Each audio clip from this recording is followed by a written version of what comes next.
What does Dylan Raiola committing to Georgia mean for Georgia and especially Mike Bobo? So Mike Bobo, for those unfamiliar, is the new offensive coordinator at Georgia. Dylan Raiola, for those unfamiliar, committed to Georgia verbally, big-time quarterback prospect out of the 2024 class.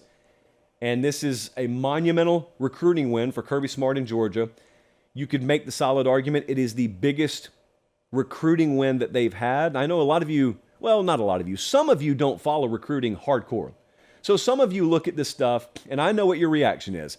Oh, I'm not going to freak out about a kid who's never played a down of college football. Okay, that's your prerogative. Well, I'm not going to freak out about a kid. Oh, for all I know, he'll probably decommit between now and then. I would bet you a lot of money he won't. I would bet you a lot of money he won't. In fact, I'd take it a step further. Anytime most highly ranked kids commit early, they don't decommit. You could come up with the exceptions to the rule. Certainly, even in this cycle, there will be some highly rated kids who commit early and then decommit. 90% of them are not going to do that.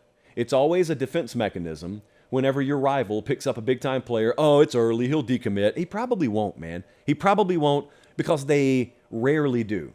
Like 5 times more often than not, the early commits, especially the highly rated ones, and doubly especially the highly rated quarterbacks, stay committed.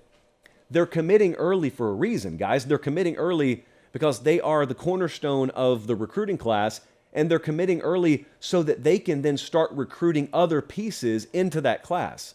That's why highly rated quarterbacks rarely decommit. Occasionally, but rarely. What does this mean? Well, it means they have the best quarterback prospect that they've had. I'll grant you, it doesn't mean anything until he produces on the field.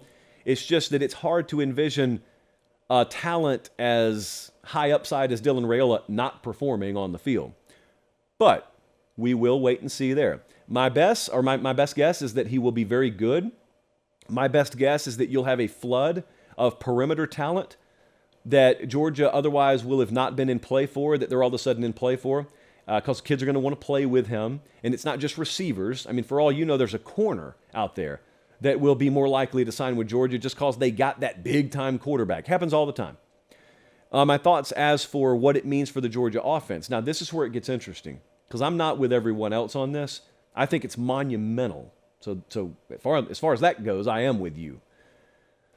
But here's where I pump the brakes a little bit.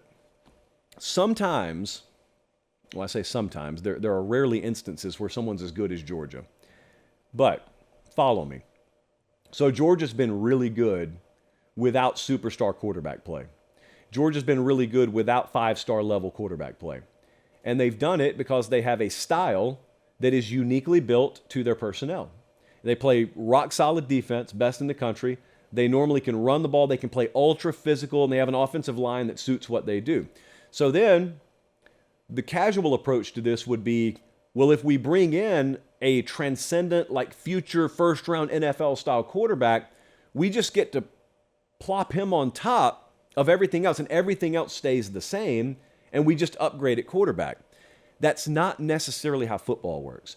So what I'm saying is, Georgia's been really good. Past 2 years, they've won the championship for a reason. They've been the best team in the country at the end of the year. You don't get much better than that, is my point. I know if you're a Georgia fan, I'm from Georgia, I get it. You're going to convince yourself, nuh-uh, if we've been that good without a star quarterback, that means we could be even better than that with a star quarterback. Maybe, maybe not. Maybe you get the star quarterback, and then there's a little bit of a trade-off. You change your style of play to suit that quarterback's skill set. And then all of a sudden you become, 20% less physical at the point of attack off the snap when it comes to your run game. And also because of the style of play in practice, maybe you're a little bit less dominant defensively. Now you accept that trade-off because there is no substitute for dynamic high-level quarterback play in college football. The reason I'm so confident saying this is because we've seen it happen before. It just happened at Alabama over the last several years. They decided to go get elite quarterback play. Alabama was the best defensive team in America. And then all of a sudden, they were still one of the best, but they weren't impenetrable, nearly to the degree that they had been. A Georgia fan listening to this right now would be saying, these could be non sequiturs. It could be that Kirby Smart leaving Alabama is the reason why they fell off defensively. I don't necessarily think that's entirely the case. Now, Smart's a great coach, so it did not help Alabama that he left. But I happen to think that the style of play shifting at Alabama had a lot to do with it. So, it's if you select which thing I just said to be your takeaway, you may think I'm trying to rain on Georgia's parade for landing Dylan Raiola. Absolutely not. I'm telling you it is one of the biggest wins in Kirby Smart's career there. I'm telling you you should be turning cartwheels if you live in and around Athens, Georgia. All I'm saying is be realistic about it. It doesn't get a whole lot better than what Georgia's been the last 2 years in terms of overall caliber of play. Your quarterback play could be better, but the overall level of your team is not going to be a whole lot better than it has been the last couple of years. And that's just because that's how football works. So it doesn't have to get better, by the way. Georgia's been plenty good enough. Georgia, truth be told, Georgia could get 5% worse than they have been and still maybe be the best team in the country. So it's not a problem. It's just a reality. So make sure you don't build things up in your mind where we're going to beat everyone 55-13, and then all of a sudden one week it's 38-28, and you're saying, well, we still won, but boy, our defense, man, what happened to it? Don't be like that. I've had to listen to that from Tuscaloosa for a long time. Don't be like that. You'll be better off for it.